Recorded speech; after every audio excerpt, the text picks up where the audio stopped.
everyone, this is Dr. Gayla. Welcome to your Health Connection. It's great to be with you. This podcast is designed to give you natural solutions to your health problems based upon my 35 years of experience as a functional medicine practitioner. I love helping individuals experiencing complicated conditions when nothing else has worked. Each week I'll be giving you health tips and strategies that you can implement to improve your health and function at your best. Thanks for spending some time with me today. Of atopic dermatitis, frequently called eczema, has increased dramatically over the last decade. Over 30 million Americans suffer with eczema. Up to 20% of children and 3% of adults suffer with it. And eczema affects up to 230 million people globally. The number of eczema cases in the United States has nearly tripled in the past 30 years. Symptoms of eczema include itching, dryness, redness, swelling, oozing, and thick, leathery patches of skin. Babies often have eczema on their face, but can also have it on their scalp, chest, back, outer arms, and legs. Children and adults tend to have eczema on the neck, wrists, and ankles, and in areas that bend like the inner elbow and knee. Today we'll be looking at the potential causes of eczema, why the number of cases has nearly tripled in the past 30 years, the best tests to run to identify the underlying triggers, a couple of case histories, and natural solutions that you can try to alleviate your eczema. Conventional therapy for eczema includes topical steroid creams, corticosteroids, antihistamines, and medications that affect the function of your immune system. These medications require continued use, have side effects, and do not address the underlying cause of the disease. I'll be going over the functional medicine approach to eczema, which consists of identifying the underlying triggers and recommending natural remedies to heal your eczema from the inside out. Let's begin by looking at some of the potential causes of eczema. A significant body of research indicates that eczema may be an autoimmune condition, meaning your immune system gets confused and starts attacking your skin cells. If eczema is an autoimmune disorder, the most effective way to treat it would be to identify and address the root cause and restore healthy immune function, rather than attacking the symptoms with skin creams and antibiotics. Most people who have eczema also have food allergies. The most common food allergens are gluten, dairy, eggs, soy, nuts, and seeds. The fact that all of these foods are typically eliminated in dietary protocols that address autoimmune conditions makes it more likely that there's an autoimmune component underlying eczema.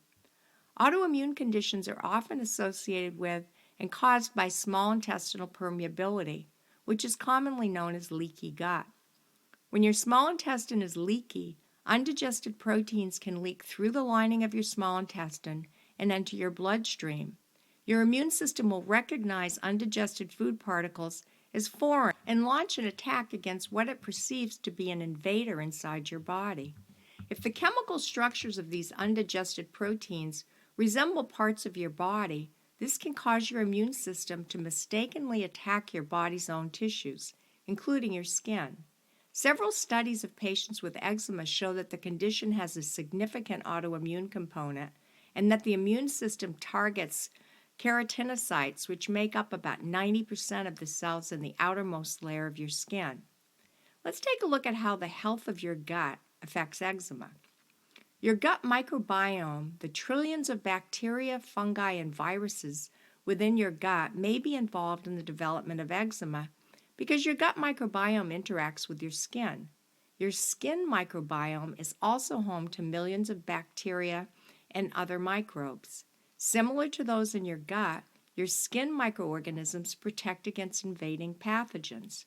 Researchers have found a clear link between gut issues and skin problems, and I've found in my practice that gut imbalances are almost always one of the root causes of eczema. The health of your skin has a lot to do with the balance of the microbes in your gut and the state of your gut lining. When your gut microbiome is balanced, it limits the amount of inflammation in your body and helps to maintain the health of your intestinal barrier. The lining of your small intestine consists of a single layer of tightly fitted cells called tight junctions. Only tiny particles of nutrients are allowed to pass through these tight junctions. The lining is designed to allow the absorption of the good nutrients into your blood and keep harmful particles such as undigested food particles, toxins, and bacteria out. If your intestinal barrier is damaged, unwanted molecules of undigested foods and toxins can move through open gaps in your intestine and enter your bloodstream. This is known as intestinal permeability or leaky gut. When harmful particles enter your blood, your immune system identifies these particles as foreign and produces inflammatory chemicals. If you don't repair your gut lining, you can develop chronic inflammation, and chronic inflammation can cause your immune system to go haywire and attack your skin cells. It's now well accepted that skin barrier dysfunction is implicated in several inflammatory skin diseases, including eczema. A study from the United Kingdom identified a significantly higher incidence of leaky gut in children with eczema when compared to controls. The balance of your gut bacteria can be disrupted by several factors, including stress, poor diet, antibiotics, painkillers, pesticides, and herbicides. Let's go over the impact of each of these factors. We all encounter a great deal of stress on a daily basis. And if you're stressed several hours per day, which most of us are, your body is producing the fight or flight hormones cortisol and adrenaline. Chronic stress can change the number and the diversity of bacteria in your gut, encourage the overgrowth of the bad bacteria, and deplete the amount of good probiotic bacteria. Stress may also weaken the lining between your small intestine and your bloodstream by creating holes in the gut lining. As mentioned earlier, when this happens, bacteria, toxins, and undigested food particles can move through the open barrier, enter your bloodstream, and cause inflammation. Eating the standard American diet, typically consumed by many children and adults, that includes large amounts of carbohydrates, sugar, bad fats, pesticides, processed foods, preservatives, and food additives, can increase inflammation, and inflammation is a key component in the development of eczema. Diets high in sugar and refined carbohydrates result in elevated insulin levels, which in turn promotes inflammation. Certain foods, including nuts, milk, and wheat, can trigger the release of inflammation-causing cells. Other foods that commonly cause eczema flares include eggs, dairy, soy, citrus, tomatoes, gluten, and even some spices such as cloves, cinnamon, and vanilla. For those with eczema of the hands and feet, foods that contain nickel may exacerbate symptoms. These include canned meats, chocolate, seeds, beans, including soy, peas, shellfish, and even some black teas. When you take antibiotics for an infection or ingest them from eating non-organic dairy products, conventionally raised meats, or farmed fish, the good bacteria in your gut decrease, and the bad bacteria and yeast forms can overgrow, damage the lining of your intestinal walls, and may lead to a leaky gut, which causes inflammation. Changes in the gut flora could be due to changes in birth practices and infants' feeding practices. C-sections comprise 34% of births in the United States, potentially leading to an overall lower range of diversity of gut flora and fewer beneficial strains of bacteria. This contrasts with vaginal births in which babies are bathed in the microorganisms of the mother's vagina, particularly lactobacillus. Taking nonsteroidal and anti-inflammatory painkillers such as aspirin, Aleve, or Advil damage the delicate lining in your small intestine, can cause erosion, and that can lead to perforation and ulcers. This results in increased intestinal permeability, the medical term for leaky gut.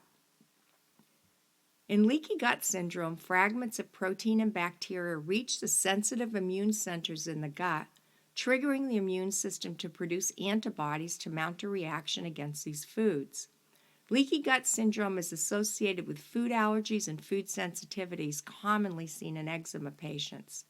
Common food sensitivities that can trigger eczema include dairy products, wheat, gluten, eggs, nuts, seeds, soy products, shellfish, fried foods, sugar, peanuts, trans fats, common food preservatives, and artificial sweeteners.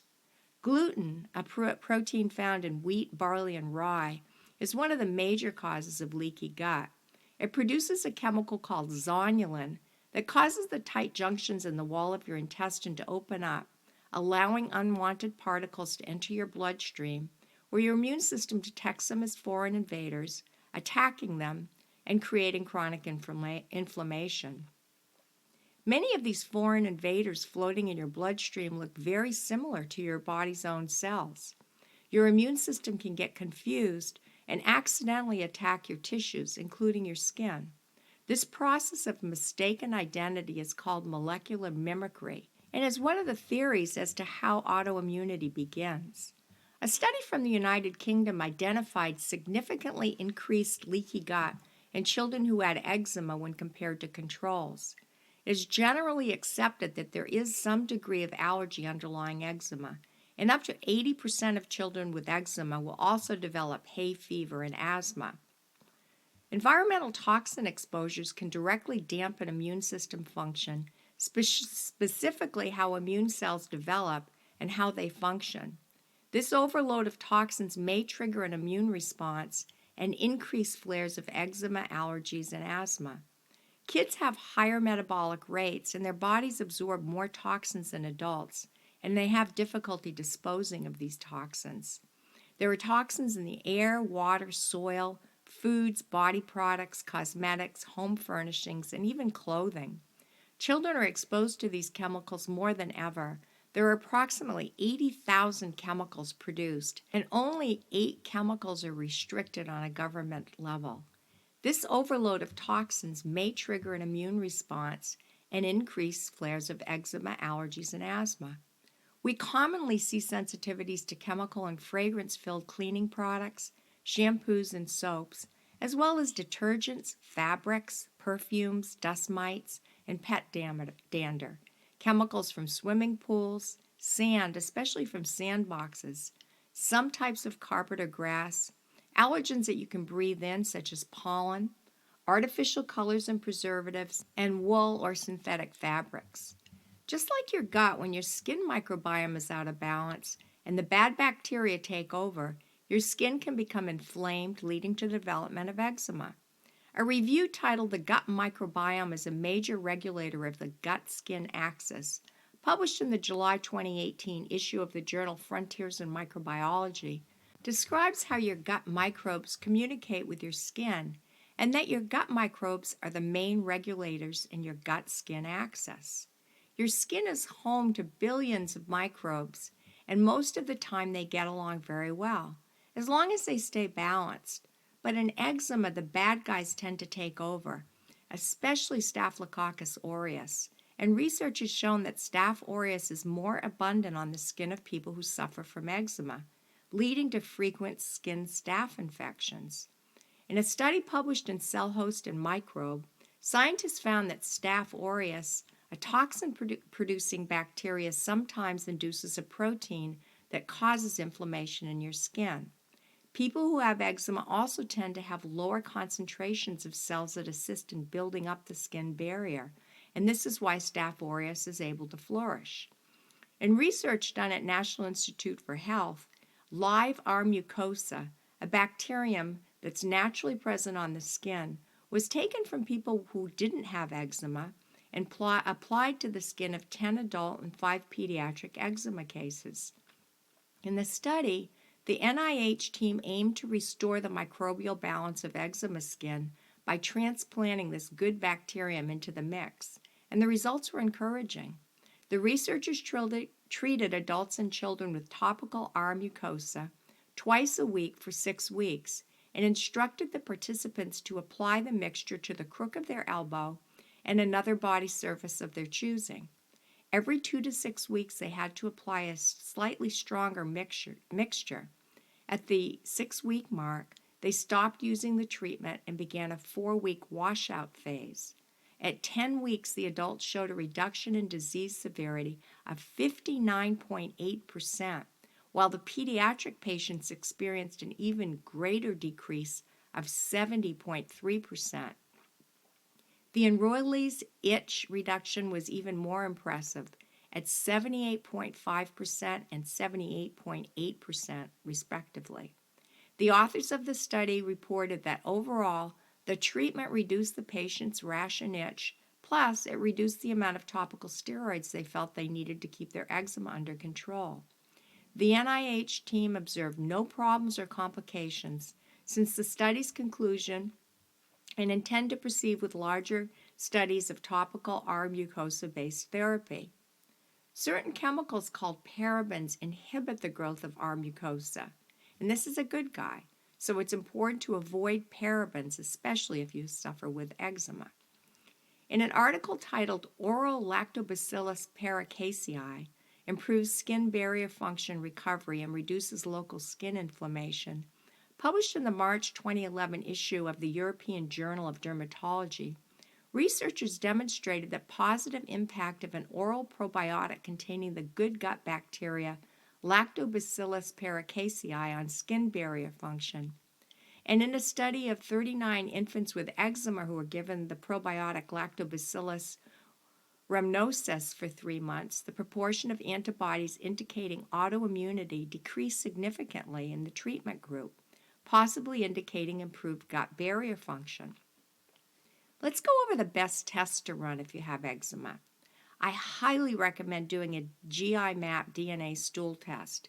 I run this test on almost every patient. This test checks for bacteria, fungal forms, viral pathogens, as well as parasites and worms. It also checks your levels of digestive enzymes, your immune function, and the levels of inflammation in your gut. It's very important to evaluate the health of your gut if you have eczema. I also recommend doing a food tolerance test to check for food allergies because many patients who have eczema produce antibodies to several foods, so it's important to identify which foods might be triggering an inflammatory immune response in your body. I recommend doing a urine elements test to check for heavy metals and mineral imbalances because serum levels of heavy metals have been associated with eczema and allergy. I also recommend doing a Dutch urine test to check your cycling cortisol levels because cortisol imbalance is a common finding in patients who have eczema. Checking your blood levels of vitamin D is important because vitamin D deficiency is very common among eczema patients. And I highly recommend doing a Nutra-Eval blood test to evaluate over 125 biomarkers that assess your need for antioxidants, vitamins, minerals, essential fatty acids, amino acids, digestive support, and other nutrients that are critical for healthy skin. So let's take a look at a couple of case studies. A 25-year-old female came in on March 1st, 2020. She was suffering with eczema on her face, elbows, knees, and the back of her scalp. She also had bloating, IBS with alternating constipation and diarrhea, nausea, stomach pains. She had reactions or sensitivities to several foods, ovarian cysts, and fatigue, especially after eating meals. She'd done an allergy test through another doctor, so I instructed her to avoid the allergens that she had identified, and I recommended an anti-inflammatory diet. I ordered a GI map DNA test, and we began an allergy clearing process called NAET. 2 weeks later, she reported that she was feeling better and the eczema was improving. On March 25th, she reported that the patches on her elbows and knees were better, her gas and bloating was much better, that her stools were not well formed, but she had not experienced any constipation or diarrhea. Her DNA stool test results were in and revealed a high amount of H. pylori bacteria, the bacteria that causes ulcers.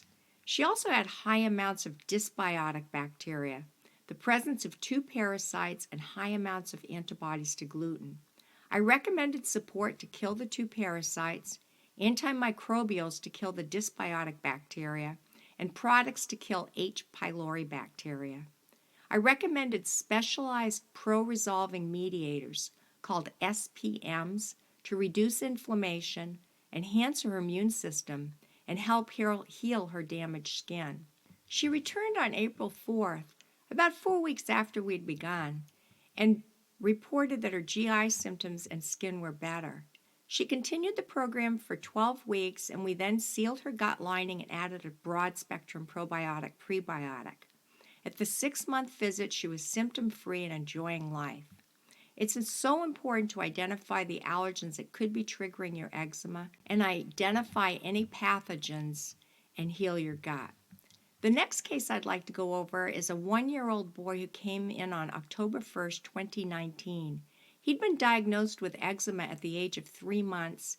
He was found to have traces of blood in his stool at that time, and blood testing had revealed allergy to gluten, dairy, mango, eggs, cashews, and peanuts. I recommended an allergy-free diet. I recommended a very safe liquid antimicrobial to address the dysbiotic bacteria in his gut, and a probiotic that's designed for infants. 2 weeks later, he returned and his mom reported that his eczema had cleared. We did an allergy clearing process called NAT to address his allergies, and 4 weeks later, we recommended some nutrients to heal his gut lining and continued to clear his allergy. His skin has remained clear for the past 2 years. Now let's go over some natural solutions for treating eczema. First, it's important to follow an anti-inflammatory, allergy-free autoimmune protocol, or AIP diet. Focus on eating lots of green leafy vegetables. 70% of your plate should be filled with lots of colorful vegetables. Eat clean, protein-rich foods such as wild-caught fish, grass-fed meats, and cage-free chicken and turkey, and enjoy low-sugar berries. Healthy fats are essential to good health, so include foods rich in omega-3 fatty acids, like avocados and wild-caught fish. Please avoid all allergens that are found on your allergy sensitivity test, and check for an NAT practitioner in your city to clear your allergies. It's important to avoid all processed foods, additives, junk food, processed corn, sugar, dairy products, and avoid gluten because it's one of the major causes of leaky gut. The GAPS diet is another option. It's a temporary intensive intestinal healing diet that can soothe the gut lining, and those who've tried it report that it helps with eczema, autoimmune conditions, and food allergies. The diet consists of 2 phases, the intro portion and the full-on GAPS diet. During the intro, you will go through 6 stages, beginning with only slow-cooked meats, vegetables, meat stock, and homemade probiotic foods. The second step is to identify and kill any pathogens found on your DNA stool test, replace any necessary enzymes or biosalts, and take the proper probiotics according to your test results. Many patients with eczema have histamine intolerance and benefit from following a low histamine diet, taking quercetin, a natural antihistamine, and taking a supplement containing the enzyme diamine oxidase to help break down histamines that enter your body from food or beverages. It's important to replace the proper probiotics and prebiotics after killing pathogens. If you have gas and bloating, I recommend taking a soil-based probiotic for 4 to 6 weeks before taking a broad-spectrum prebiotic. Eczema patients often have very low or high levels of cortisol, so it's important to check your levels of cycling cortisol and balance your cortisol by taking adaptogenic herbs such as ashwagandha, bacopa, or holy basil. It's also very important to repair your gut lining after you've killed all pathogens with nutrients such as L-glutamine, zinc, and collagen. I recommend doing a metabolic detoxification program with a medical food that's been proven to remove toxins and heavy metals, because high levels of heavy metals have been associated with eczema and allergies. Here's a list of some of the supplements to consider. In addition to increasing sun exposure, supplementing with vitamin D-rich foods like cod liver oil, sardines, and salmon may help prevent eczema in children and adolescents. During a flare, you should supplement with 2,000 to 5,000 units of vitamin D3 daily. Preliminary research shows that low levels of vitamin D during pregnancy and during childhood may increase the risk for developing eczema.